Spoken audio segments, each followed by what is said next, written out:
हिमालयी क्षेत्र में पाई जाने वाली दिव्य जड़ी बूटियों के संदर्भ में चर्चा करते हुए आज हम फिर हैं आपके बीच में एक और औषधीय पौधे के साथ में।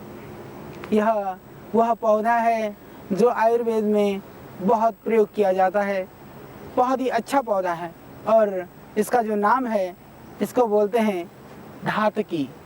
इसको हम बोलते हैं वुडफोर्डिया फ्रूटिकोसा। वुडफोर्डिया फ्रूटिकोसा का यह पौधा बहुत ही लाभकारी है। आयुर्वेद में ज़्यादातर इसके पुष्पों का प्रयोग किया जाता है। हालांकि इसमें फूल ही आते हैं, बाद में फल नहीं बनता है। फूल अभी सूखे हुए हैं। ये बहुत रक्तिमा लिए हुए लाल फूल होते हैं, बहुत सुंदर फूल होते हैं। जब हिमालयी क्षेत्र में जहाँ धाय के फूल खिलते हैं, सारे जंगल में ऐसा लगता है जैसे कि आग लग रही हो और सारी जंगल में ज्वालाएं निकल रही हो। इतना सुंदर लगता है, इतना सुहाना लगता है जंगल में जब इसके जो फूल खिल रहे होते हैं। यह अभी फूल हैं, टहनी के साथ में ही हैं, पर ये अभी सूखे हुए हैं। तो इसको हम जानते हैं धातकी के नाम से, इस फूल को हम जानते हैं धाय के फूल के नाम से। वास्तव में यह जो धाय का पौधा है, इसका ज़्यादा जो यूज है वह इसके फूल का यूज होता है। आयुर्वेद की औषधि निर्माण की परंपरा में आयुर्वेद में विविध तरह की औषधियाँ बनाई जाती हैं। उनमें से जैसे हम बनाते हैं चूर्ण, वटियाँ, अवलेह, पाक। इस तरह से जो परंपरा में एक परंपरा है जो तरल जो लिक्विड औषधियाँ होती हैं, उसके लिए हम बोलते हैं आसव और आरिष्ट। आरिष्ट और आसव आयुर्वेद की प्राचीन काल की सिरप प्रक्रिया है, तरल औषधि बनाने की प्रक्रिया है। उसके अंदर यह जो धाय का फूल है, इसका महत्वपूर्ण योगदान है। लगभग प्रत्येक आसव और आरिष्ट में हम धाय के फूल को डालते हैं और इसका जो प्रभाव है वह बहुत ही अभूतपूर्व प्रभाव है। और आज आधुनिक चिकित्सा विज्ञान में भी इस पौधे के ऊपर काफ़ी अनुसंधान हो चुका है, और विशेष करके पेट के संबंधित रोगों के लिए, जिनको रक्तातिसार है, क्योंकि यह मल को बांधने वाला है, जिनको बिल्कुल पानी की तरह से दस्त होते हों और रुकता भी नहीं हो, उन सब के लिए यह औषधि एक अमृत की तरह से है। तो जिसको बहुत ज़्यादा दस्त लगते हों या पेट के अंदर कितनी भी भयानक इन्फेक्शन हो, किसी भी तरह के संग्रहणी आंव की शिकायत हो, यह पौधा एक रामबाण की तरह से काम करता है। उसके लिए इसकी थोड़ी सी कोमल पत्तियों को कूट करके रस निकाल करके यदि पीते हैं तो उससे आपको मिल जाएगी शांति। और ये धाय की कोमल पत्तियाँ नक्सर के लिए बहुत ही उत्तम है। यदि हम इसके रस को निकाल करके 4-4 बूंद रस यदि नाक में डाल देते हैं तो ये नक्सर के लिए बहुत ही गुणकारी है। और इस पत्तियों को कूट करके यदि हम थोड़ा रस निकाल करके मिश्री मिला करके इसका सेवन करते हैं तो यह जो भी ब्लीडिंग होती है शरीर में से, कहीं से भी किसी भी कारण से रक्त स्राव होता हो, उसके लिए यह बहुत दिव्य औषधि है। आप इसका प्रयोग कर सकते हैं। रक्तस्राव में तो हम चर्चा कर रहे हैं ब्लीडिंग के संबंध में, चाहे वो नक्सर के द्वारा है, चाहे आपको किसी भी तरह से माताओं बहनों को ओवर ब्लीडिंग की शिकायत है, उसके लिए इसकी थोड़ी सी कोमल पत्तियों को कूट करके रस निकाल करके यदि मिश्री मिला करके पीते हैं तो उससे आपको मिल जाएगी शांति। इससे बंद हो जाएगा आपका बहता हुआ रक्त। यदि कितना भी कोई भी नक्सर का पुराना रोगी हो, इसको कूट करके इसका शरबत बना करके पीता है तो नक्सर से हमेशा के लिए हो जाती है मुक्ति। बहुत ही अच्छी औषधि है।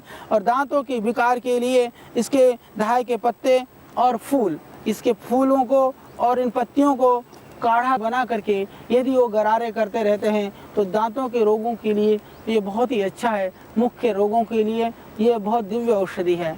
तो धाय के फूल और धाय की पत्तियाँ, थोड़े से फूल ले लें और थोड़े से मात्रा में इसकी पत्तियाँ ले लें, इन दोनों को तोड़ें और आप प्रयोग करें अपने दंत रोगों के लिए। बहुत ही अच्छा यह औषधि है। प्लीहा के जो रोग हैं, लीवर से संबंधित, स्प्लीन से संबंधित जितने भी बीमारियां हैं, उसके लिए भी यह बहुत लाभकारी है। उसके लिए जो प्लीहा के रोगी हैं वो भी इसके फूलों को और इसके पत्तियों को, इन दोनों को उबाल करके काढ़ा बना करके और उसमें यदि थोड़ा कुटकी का पाउडर कुटकी के पाउडर को इसके साथ दो तरह से प्रयोग कर सकते हैं। या तो आप उस कुटकी को पाउडर करके एक शीशी में भर के रख लें, धाई के फूल और धाई की पत्तियों को उबाल करके काढ़ा बना करके यदि प्रातः सायं उस कुटकी के पाउडर को मुख में रख करके इसके काढ़े को पिएं, या उस काढ़े में उसको मिला करके आप पी सकते हैं। कुटकी बहुत कड़वी होती है, यह भी कषैला होता है, तो यदि आपको पीने में परेशानी हो तो इसके काढ़े में थोड़ा सा आप मीठा भी मिला सकते हैं। मीठा के जहाँ प्रयोग के लिए आयुर्वेद में वर्णन आए, 3 तरह के मिष्टान्न को, मीठी वस्तु को निरापद आयुर्वेद मानता है, या तो शहद, या तो मिश्री, और शहद और मिश्री नहीं है तो शुद्ध गुड़, जिस गुड़ के अंदर केमिकल नहीं डाला हुआ हो, इस तरह का जो ऑर्गेनिक जो गुड़ है उसका आप प्रयोग इस रूप में कर सकते हैं। यह बहुत ही एक अच्छा प्रयोग है। जिनको अतिसार बहुत भयानक बार बार लेटरिन जाना पड़ता हो, उसके लिए भी यह रामबाण है। और कुछ नहीं तो आप इनके फूलों को तोड़ करके, या पंसारी के यहाँ मिल जाता है, उसका पाउडर करके आप लगभग 2 ग्राम की मात्रा में प्रातः और सायं प्रयोग करते हैं तो आपके हमेशा के लिए यह जो है दस्त से आपको मिल जाएगी मुक्ति। और यदि बिल्कुल मरोड़े पूर्ण ढंग से आपको दस्त लग रहे हो, बार बार ऐंठन और मरोड़े होते हों, तो उसके लिए भी आप इसके पाउडर को छाछ के साथ में 1 गिलास पतला मट्ठा और इस जड़ को लेने से पूरा का पूरा आपको लाभ मिलेगा। यह दस्त के लिए और मरोड़े के लिए, आंव के लिए एक अमृत है, एक दिव्य औषधि है। और पेट से संबंधित जितने भी आयुर्वेद की औषधियां हैं, अधिकांशतः उसमें धाय का फूल का प्रयोग निश्चित रूप से होता है। और जिनको कई बार ऐसा होता है कि मेरी जो माताएं और बहनें हैं वो मेडिकल चेकअप कराने जाती हैं तो उनका रिपोर्ट नॉर्मल होता है, फिर भी उनको गर्भस्थापन नहीं हो पाता है, बहुत बेचारी परेशान रहती हैं। उनको पता है कि शारीरिक रूप से उनके अंदर कोई भी कमी नहीं है, फिर भी उनको गर्भस्थापन नहीं हो पाता है।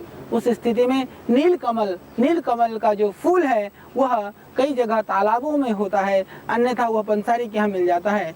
नीलकमल का फूल और धाय का फूल दोनों समान मात्रा में मिला करके, मिश्री मिला करके यदि कुछ समय तक सेवन करें तो जो रिपोर्ट नॉर्मल होने के बाद में भी जिनको गर्भस्थापन नहीं होता है, ऐसी माताओं बहनों के लिए यह एक खुशखबरी है। यह उनके लिए एक अमृत की तरह से है, उससे गर्भस्थापन हो जाता है, वो इससे लाभ उठा सकती हैं। इसके अतिरिक्त यह प्रदर रोग के लिए भी, जिनको प्रदर की शिकायत है, वो चाहे रक्त प्रदर है चाहे श्वेत प्रदर है, धाय के फूल, पठानी लोध और सफ़ेद चंदन, श्वेत चंदन, पठानी लोध, धाय का फूल, इन तीनों को पाउडर करके मिश्री मिला करके ले लेते हैं तो ये प्रदर रोग के लिए बहुत ही अच्छी औषधि है। लिकोरिया के लिए बहुत ही अच्छी दवाई है। और जो मेरे भाई जिनको प्रमेह की शिकायत है उनके लिए भी यह बहुत रामबाण है। हमारी माताओं बहनों के लिए, लिकोरिया के लिए, प्रमेह और धातु रोगों के लिए यह एक बहुत ही दिव्य और बहुत अच्छी औषधि है। इसका आप प्रयोग कर सकते हैं। इस तरह के रोगों के लिए बड़ी सावधानी से प्रयोग करें। और जिनको दाह रहती हो, हाथ पैरों में जलन रहती हो, तो उनके लिए भी यदि इनके 2-3 ग्राम पत्तियों को लेकर के कूट करके थोड़ा रस निकाल करके थोड़ा मिश्री मिला करके यदि आप उसको पीते हैं नियमित रूप से तो जो शरीर का जो दाह है आप उसमें लाभ प्राप्त करते हैं। और यदि बाहर जलन हो रही है भयानक रूप से तो यदि इसके फूलों को गुलाब जल में पीस लें, पीस करके यदि उस जगह पर लेप करें तो जलन के लिए यह एक बहुत ही अच्छी औषधि है। आस्था के पावन ज्ञान प्रवाह में अभी लेना होगा हमें एक छोटा सा विराम। विराम के तुरंत बाद किसी भी तरह की शरीर में किसी भी कारण से जलन है वह इसका प्रयोग कर सकते हैं। आप गुलाब जल मिला करके इसका लेप कर सकते हैं। जिनको बुखार है, किसी भी तरह से बुखार टूटता ना हो तो उसके लिए भी यदि 2-3 पत्तियां नीम की और इसके थोड़े से फूल को और पित्त पापड़ा, नीम के पत्तियां और धाय के फूल, यदि तीनों को उबाल करके नियमित रूप से आप पीते हैं तो इससे आपको मिलेगी मुक्ति, बुखार से हमेशा के लिए यह एक बहुत ही अच्छा इसका प्रयोग है। विशेष करके पेट से संबंधित जितने भी बीमारियां हैं, जिनको जलोदर है, एसाइटिस की शिकायत है, उनके लिए भी यह एक बहुत ही अच्छी औषधि है, बहुत दिव्य औषधि है। उसके लिए इसके फूलों को और इसकी पत्तियों को आप काढ़ा बना करके पी सकते हैं और ढाई के फूल का आप शरबत बना करके भी पी सकते हैं। ढाई के फूल की जो शरबत बनाने की विधि है, यदि इसके ताजे फूल मिल जाते हैं तो उससे भी आप बना सकते हैं। सूखे फूल का भी शरबत बना करके आप रख सकते हैं। शरबत जो है आपके लिए दिमाग को ताकत देने वाला और शीतल, पौष्टिक और धातुजन्य विकारों को दूर करने वाला है और इसका जो शरबत है वह आपके पेट के रोगों के लिए बहुत ही अच्छा है। तो इस ढाई के फूलों का पाउडर आपको देता है पेट से संबंधित समस्त रोगों से मुक्ति। तो यह कितनी सुंदर जगह है, हिमालय की सुंदर स्वच्छ वायुमंडल और इन पहाड़ियों पर इस तरह के यह ढाई का फूल आपको सर्वत्र देखने को मिलेगा। कहीं झरने हों, नदी हो, नाले हों, उनके किनारे पर यह जो पहाड़ हैं उनकी पहाड़ की तलहटी पर यह बहुत ही सुंदर पौधा आपके लिए, आपके पेट के रोगों को समाप्त करने के लिए, आपके लाभ के लिए यह सर्वत्र आपकी प्रतीक्षा कर रहा है। ढाई के फूल के प्रयोग से, ढाई के इस वृक्ष के प्रयोग से हम अपने पेट से संबंधित रोगों से, पेट की समस्या से हमेशा के लिए ठीक हो सकते हैं। तो आइए इन पेट के रोगों के लिए इस ढाई के फूल का प्रयोग करें और गर्मी को शांत करने के लिए हम इन पत्तियों का प्रयोग करें और हमेशा हमेशा के लिए नक्सिर और गर्मी की बीमारी दूर हो जाए, प्रमेह और प्रदर दूर हो जाए। जिनके घरों में रिपोर्ट नॉर्मल होने के बाद में भी हमारी माताएं बहनों को प्रेगनेंसी नहीं ठहर पाती है, संतति सुख के लिए हम इसका प्रयोग करें। तो यह बहुत ही दिव्य औषधि है। जली हुई जगह पर यदि कहीं जल जाए तो इसको पीस करके लेप बना करके आप उस जगह पर लगा लेने से जलन की दाह खत्म हो जाती है। उससे बहुत ही जल्दी वह जले हुए का निशान भी नहीं पड़ता है। यह जली हुई जगह के लिए भी आप इस ढाई के फूल का प्रयोग कर सकते हैं। इसके अतिरिक्त बच्चों के दांत निकलते समय यदि पीड़ा होती हो तो ढाई के फूल का पाउडर थोड़ा सा सुहागे के पाउडर में मिला करके ढाई के फूल को पाउडर कर लें, कपड़छन कर लें। सुहागे की खील, सुहागे को तवे में भून लें, भून करके जो फूला हुआ जो सुहागा है उसको दोनों को मिला करके थोड़ी थोड़ी मात्रा में थोड़ा शहद मिला करके मसूड़ों के हल्के हल्के ढंग से आप मसाज कर देते हैं तो बच्चों के दांत उगते समय होने वाली परेशानी और दांत उगते समय होने वाली परेशानी की वजह से पेट जो खराब हो जाता है, दोनों ही चीज़ में आप इससे पूरा लाभ दे सकते हैं बच्चे को। इससे कभी भी किसी तरह की परेशानी नहीं होगी। और हम आपको बताते हैं कुछ और प्रयोग हमने भरसक प्रयत्न किया है। हर जड़ी बूटी के संदर्भ में हम आपको वह प्रयोग बताएं जो सरल हो, जिनका प्रयोग आप आराम से कर सकते हों, जो निरापद हों, कि कहीं हम जड़ी बूटी की चर्चा करते करते ऐसी दवाई ना बताएं कि जिससे आपको औषधि बनाने में कठिनाई हो। हालांकि इन दवाइयों के द्वारा जितने भी आसव है, चाहे वो कुमारी आसव है, पुनर्नवा आसव है, चाहे वो पुनर्नवा रिष्ट है या वह किसी भी तरह का दूसरा लोहासव, भृंगराज आसव, जितने भी आसव और अरिष्ट होते हैं आयुर्वेद के अंदर, वह सब पेट के लिए प्रयुक्त होते हैं। वो पेट के रोगियों को और साथ में दूसरे रोगों के लिए भी हम प्रयुक्त करते हैं। उसमें प्रत्येक आसव में लगभग यह ढाई के फूल को हम डालते हैं।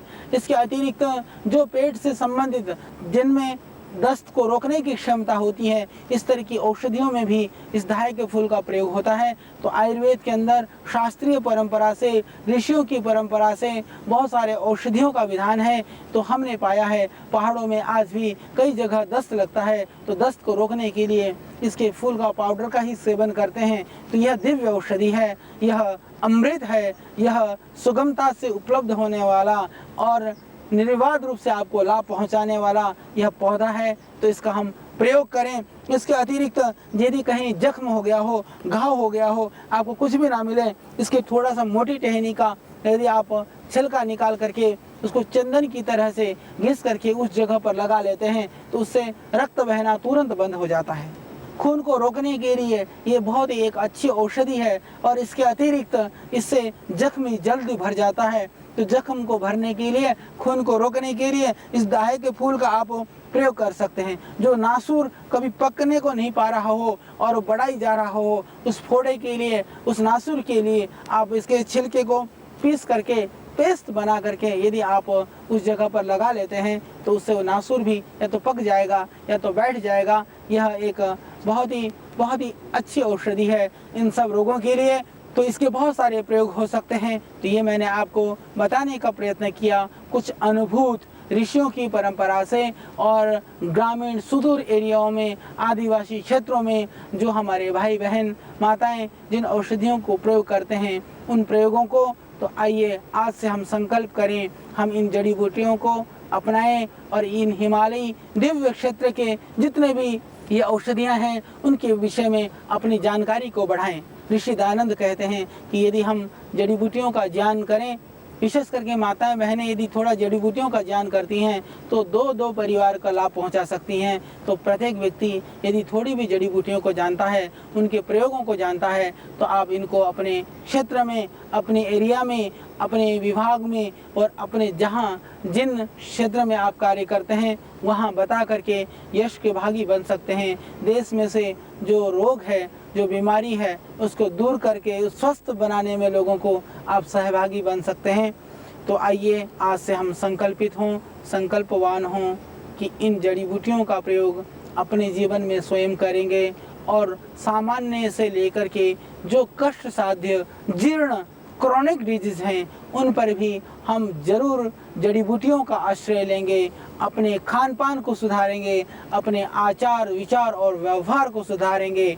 हम राष्ट्र के लिए बोझ नहीं अपितु इस देश के बोझ को कम करने वाले एक महामानव बनेंगे। इसी संकल्प के साथ हम इन जड़ी बूटियों को, ज्ञान को आप तक पहुंचा रहे हैं। आप भी इस ज्ञान को अपने से जन जन तक पहुंचाने में कारण बने, निमित्त बने, सहभागी बने।